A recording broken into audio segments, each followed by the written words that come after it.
Hello guys, welcome to Solving Solutions, your number one channel where I get solutions to all your solving problems. It's 9 you in class again today. How have you been? On today's video, we are going to show you how you can use this all-powerful Microsoft Excel to plot coordinates of points, right? Good. So, by default, we use AutoCAD, or maybe we import them to GIS, QGIS, and GIS Pro, whatever the case is. However, we are going to do almost everything, if not everything, on Excel today.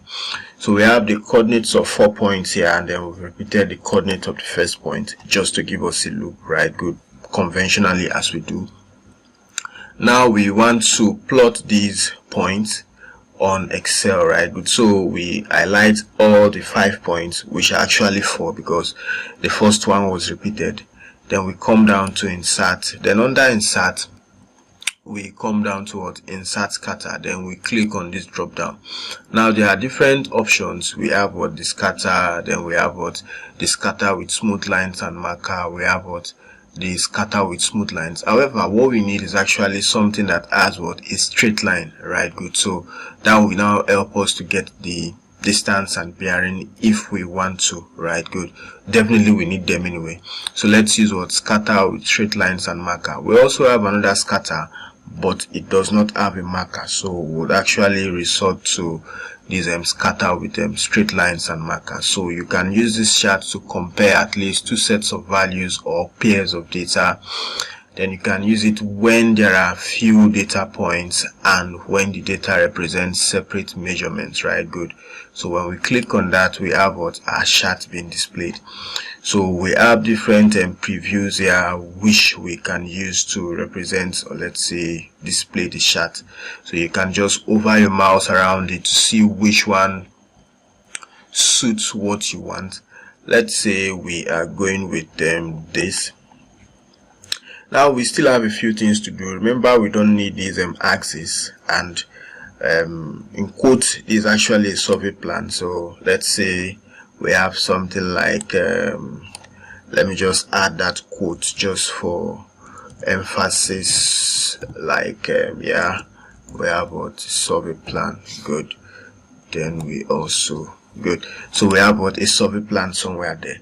We don't need these axes, we don't need these axes, we don't need what? This grid, right? Good. So let's click on this plus.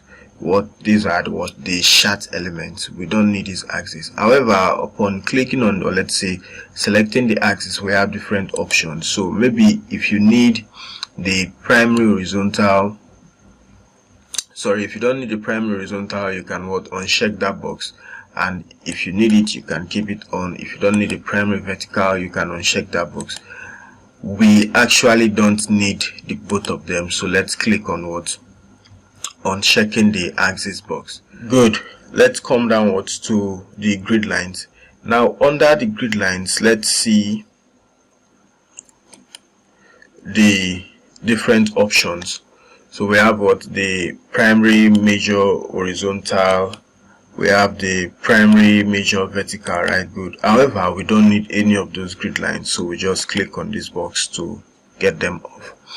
Now we can still do a few things. Remember, we need to have what? The points IDs, right? Good. So we've actually created what? A column for our IDs, so we will use those columns for what? The labeling.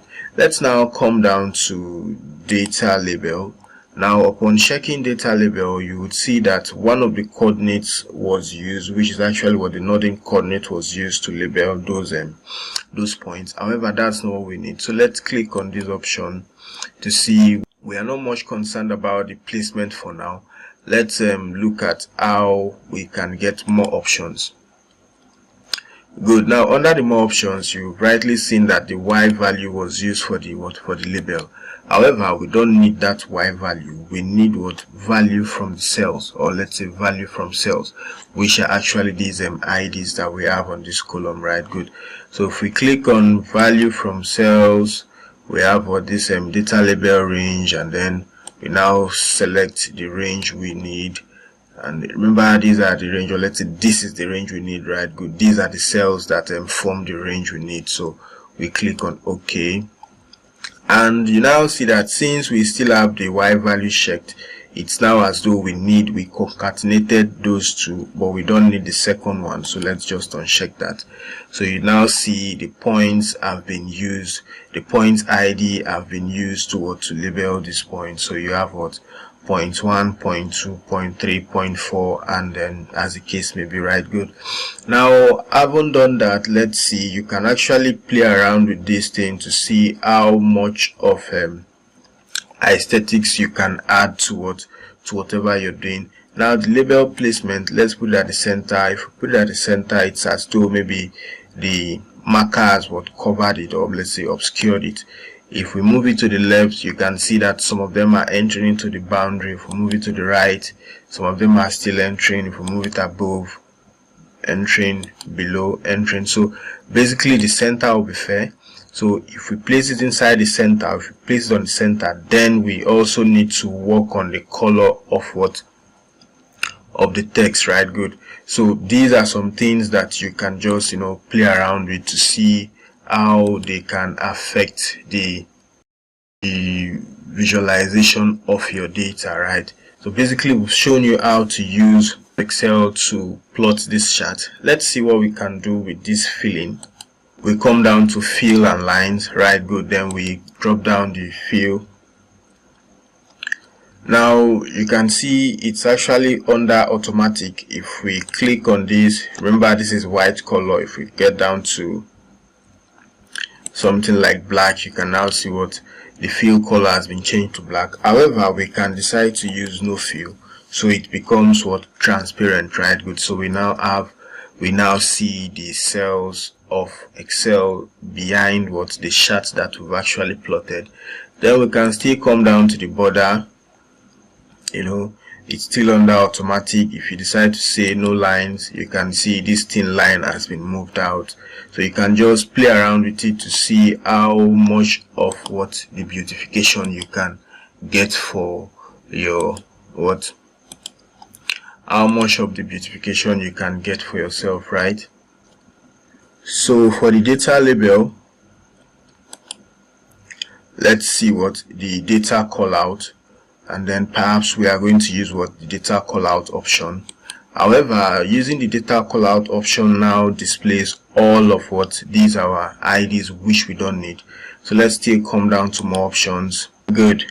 So we don't need X, we don't need Y, right? Good. So basically we just need the values from the cells, and we can see how they are being called out, right? Good. I think this should be better because we can now see the IDs being displayed on the marker, right? So this is not all. You can still play around. Remember, we actually moved the border. We changed it to, I think, no lines at some point. So you can decide to export this chart you've actually created. So you can just right click and then you go to save as picture, right? Good. So we are working on a folder called plot xy on Excel, and then let's call it SS plan, and then let's look at let's use PNG, and then we just click on save. Good. Remember we had a title some time ago, and then the title was survey plan, right? Good. So let's use that title once more. Good. Survey plan, because there are still quite some things to be done. Your not arrow, the name of the owner. But basically you've seen how you can use Excel to plot or to get the boundary of these of the plot, and then you can just do a few modifications. Remember, we've saved it, so I have to navigate to the folder where we've saved it to see what we have actually saved, right? Good. So remember, we didn't change the chart title to survey plan, but you can see we have the boundary. We can see the point IDs on the marker, and that's actually fair enough. So thanks for coming to class. We implore you to just explore the tool, or let's say this function of Excel, and then see how much of modification you can get to this chart, or let's say the plan we've actually produced using this method. We are going to see you on our subsequent video. Ensure you keep staying safe and have a very good time. Bye.